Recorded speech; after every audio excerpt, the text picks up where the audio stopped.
અને મહત્વપૂર્ણ સમાચારો પર નજર કરીએ તો રાજ્યમાં વર્તાઈ રહી છે શિક્ષકોની ઘટ। મહત્વના સમાચાર સામે આવ્યા, જેમાં શિક્ષકોની સાથે સાથે આચાર્યની પણ ઘટ છે।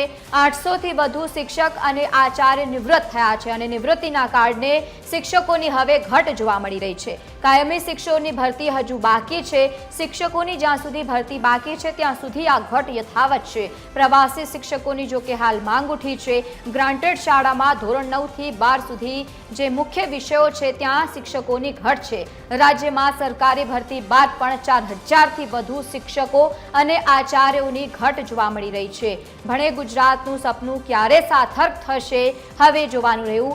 અને આ સાથે શિક્ષકોની હાલ તો જે ઘટ છે, રાજ્યમાં શિક્ષકોની ઘટ અંગેના સમાચાર સામે આવ્યા છે। રાજ્યમાં સરકારી ભરતી બાદ પણ 4000 થી જેટલા વધુ શિક્ષકોની ઘટ સામે આવી। એસોસિએટ એડિટર અરુણ શાહ આપણી સાથે ફોન લાઈન પર જોડાયા છે। અરુણ, રાજ્યમાં શિક્ષકોની ભારે ઘટ જોવા મળી, શું કહેશો?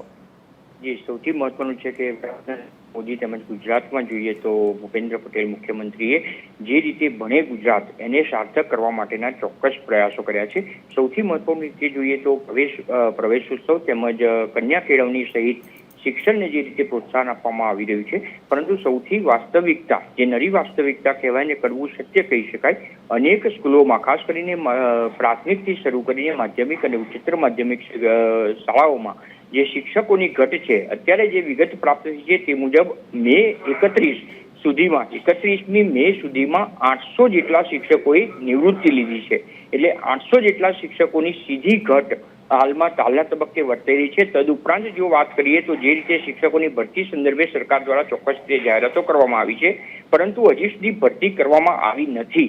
પરિણામે કહી શકાય કે જે મુખ્યમંત્રીનું જે સ્વપ્ન છે એ સાકાર થશે। ભણે ગુજરાત જે સૂત્ર આપ્યું છે એ ભણે ગુજરાત સૂત્ર સાર્થક થશે કે એ મહત્વનો પ્રશ્ન છે। ત્યારે ભણે ગુજરાત આ શિક્ષકોની નિવૃત્તિ બિલકુલ, આભાર સમગ્ર માહિતી સાથે જોડાવા બદલ। તો નિવૃત્તિના કારણે શિક્ષકોની ઘટ મળી રહી છે।